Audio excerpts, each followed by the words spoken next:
הכניסה לחג היא כניסה לעיניים, היא עזיבה של העיניים הרגילות שלי, וצורות החשיבה הרגילות שלי, אודות החיים, אודות עצמי, אודות הבריאה, אודות הנכון, אודות האלוהים, וכניסה באמת לתהליכיות, אפשר לקרוא לזה כביכול לעיניים האלוהיות, למבט האינסופי, לגילוי האינסופי של החיים.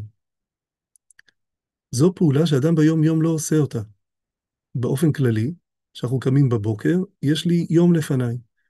עכשיו יש לנו תכנון, העולם בנוי על תכנון. אנחנו עכשיו פתוחים, יש עכשיו יום, ויש בעזרת השם שבת, ויש עוד דברים שאני צריך לסיים לפני, ויש דברים שאני צריך לסיים אחרי. העולם שלנו בנוי הרבה, ההתכווננות, מבחינת הפנומנולוגית, הוא מכוונת אל.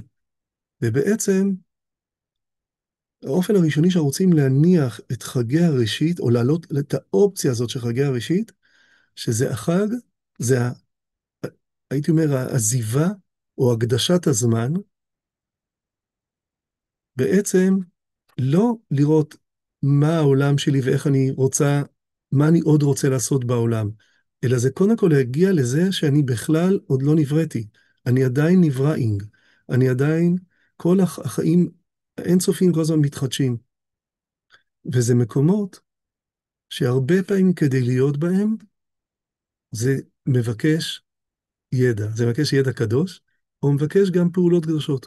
למשל, החג הוא רצף של פעולות קדושות. הוא מסע של פעולות קדושות, כן, בראש השנה זה רצף של פעולות קדושות